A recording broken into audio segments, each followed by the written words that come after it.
நிலவுது. நேற்று கூட இந்த அமைப்பினர் அங்கே போராட்டம் பண்ணியிருக்காங்க. தமிழ்நாடு அரசு நிலைப்பாடு என்ன? நீங்கள் இந்த போராட்டத்தில் ஈடுபட்டவர்களை தயவு செய்து இந்த அமைப்பினர் என்று குறிப்பிட வேண்டாம். அதில் முழுக்க முழுக்க அந்த போராட்டத்தில் ஈடுபட்டவர்கள் எங்களுடைய கண்ணோட்டத்தை பொறுத்தளவில் பாரதிய ஜனதா என்று தான் நான் குற்றம் சாட்ட விரும்புகிறேன். அவர்கள் ஏதோ ஒரு எண்ணத்தை மையமாக வைத்து இந்த ஆட்சிக்கு ஒரு அபாயத்தை உருவாக்க வேண்டும் என்று நினைக்கின்றார்கள். நேற்றைய அந்த போராட்டம் என்பது தேவையற்ற ஒரு போராட்டம். பல ஊடகங்களுக்கு இந்த நேரத்தில் நான் நன்றி சொல்ல கடமைப்பட்டிருக்கின்றேன். பல ஊடகங்கள் அந்த பகுதியுடைய மக்களுடைய பேட்டிகளை எடுத்து, இஸ்லாமியர் மற்றும் இந்துக்களுடைய பேட்டிகளை எடுத்து, நாங்கள் அண்ணன் தம்பிகளாக தான் வாழ்ந்து கொண்டிருக்கின்றோம், எங்களுக்குள் எந்த விதமான பிரிவினையும் இல்லை, தேவையற்று இந்த பகுதியை சாராத வெளியூரில் இருந்து வருபவர்களால் இந்த பிரச்சனையை கையில் எடுக்கிறார்கள், ஆகவே இது தேவையற்ற பிரச்சனை என்று அந்த மக்களே எடுத்து கூறியிருக்கின்றார்கள். அப்படி என்றால் இந்த பிரச்சனை தேவையற்ற ஒரு பிரச்சனையாகத்தான் நாங்கள் கருத வேண்டியிருக்கின்றது. திருப்பரங்குன்றம் திருக்கோயிலை பொறுத்தளவில் நேற்றைக்கு அங்கே ஒரு பெரிய கூட்டத்தை கூட்டி மதவாதம், இனவாதம், மொழிவாதம் என்ற ஒரு பிரச்சனையை, பிரிவினையை ஏற்படுத்த நினைத்தார்கள். இது வேறு வட மாநிலங்கள் வேண்டுமென்றால் இதற்குண்டான சாத்தியக்கூறுகள் அமையக்கூடும். எச்ராஜா, அண்ணாமலை போன்றவர்களுக்கு சொல்லிக் கொள்வது என்னவென்றால், எங்கள் முதல்வர் எங்களை கொஞ்சம் அடக்கி வாசிக்க சொல்லியிருக்கின்றார். நீங்கள் வட மாநிலங்களைப் போல் இங்கும் கலவரத்தை ஏற்படுத்த வேண்டும் என்று நினைக்கின்றீர்கள். இங்கே இருக்கின்ற முதல்வர் உறுதிமிக்க முதல்வர், இரும்பு மனிதர். எங்கு கலவரங்கள் ஏற்பட்டாலும் இரும்பு கரம் கொண்டு அடக்க தயாராக இருக்கின்றார். ஆகவே இந்த மண்ணில், பெரியார் மண்ணில், திராவிட மண்ணில், திராவிட மாடல் ஆட்சியில் இது போன்ற நிகழ்வுகள் நடைபெறுவதற்கு ஒரு காலமும் அனுமதிக்க மாட்டார். திருப்பரங்குன்றம் மலையை பொறுத்தளவில் 1920ஆம் ஆண்டு மதுரை நீதிமன்றம், சார்பு நீதிமன்றம் ஒரு உத்தரவை வழங்கியது. அதன் பிறகு 1930ஆம் ஆண்டு லண்டன் பிரிவி கவுன்சில் ஒரு உத்தரவை வழங்கியிருக்கின்றது. அதைத் தொடர்ந்து 1958, 1975, 2004, 2017, 2021 என்று பல கட்டங்களில் பல்வேறு உத்தரவுகளை நீதிமன்றங்கள் வழங்கியிருக்கின்றது. தற்போது கூட இது தொடர்பான 2 வழக்குகள் நீதிமன்றத்தில் நிலுவையில் இருக்கின்றன.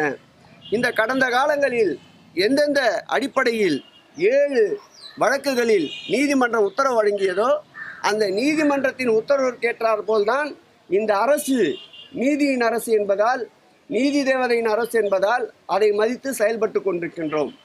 ஆனால் இதை வைத்து அரசியல் குளிர்காயலாம் என்று இந்த பிரச்சனையை கையில் எடுப்பவர்களுக்கு சொல்லிக் கொள்வது எல்லோருக்கும் எல்லாம் என்ற அந்த அரசு, இந்த அரசு நீதிமன்றம் என்ன வழிகாட்டுகின்றதோ அதன்படிதான் இந்த அரசு செயல்படும். கூடிய விரைவில் துறையினுடைய அமைச்சர் என்ற வகையில் அந்த மலைக்கு செல்ல இருக்கின்றோம். மாண்புமிகு முதலமைச்சர் அவர்கள் அனுமதியோடு. திருக்கோயிலை பொறுத்தளவில் 2023ஆம் ஆண்டு தொடரப்பட்ட வழக்கும் 2025ஆம் ஆண்டு தொடரப்பட்ட வழக்கும் நிலுவையில் இருக்கின்றன.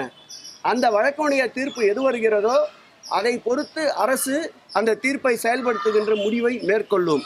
அதேபோல் திருக்கோயில் நிர்வாகத்தை பொறுத்தளவில் தர்கா தரப்பினருக்கும் வழிபாட்டு முறைகளில் ஏற்படும் கருத்து வேறுபாடுகள் தொடர நீதிமன்றத்தின் உத்தரவையே பின்பற்றி வருகின்றது.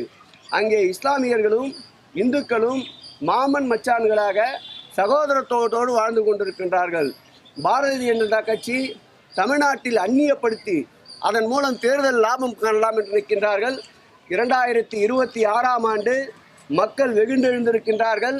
இந்த திருப்பரங்குன்றம் திருக்கோயிலை பொறுத்தளவில் தர்கா, இந்த கோயில் பிரச்சனையில் அவர்கள் எடுத்திருக்கின்ற நடவடிக்கைகளால் அவருடைய வாக்கு சதவீதம் 0 அடைந்தாலும் ஆச்சரியப்படுவதற்கில்லை. நேற்றைக்கு கூட நீங்கள் அங்கே கூடிய கூட்டத்தை பார்த்திருப்பீர்கள். ஒரு மதத்திற்கு, ஒரு இனத்திற்கு எதிர்ப்பாகத்தான் கோஷங்களை போட்டுக் கொண்டிருந்தார். பொறுப்புள்ளவர் என்று சொல்லிக் கொண்டிருக்கின்ற பாரதிய ஜனதாவில் இருப்பவரே ஒலிபெருக்கியை பிடித்து மதத்தால், இனத்தால் மக்களை வேறுபடுத்தி கொண்டிருக்கின்றார்.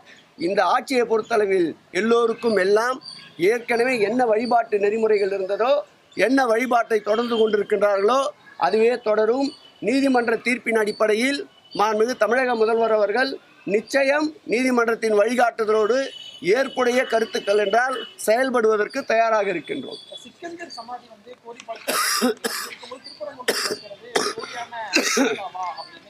இது நான் சொன்னேன்ல, ஒரு உள்ளாட்சியில் கூட பிரதிநிதி ஆக முடியாத ஒருத்தர் இருக்கார்ல, நீதிமன்றங்களில் தேவையானும் போது தலைக்கு மேலே இருக்கிறத கையை காட்டி இதற்கு சமானுவார்.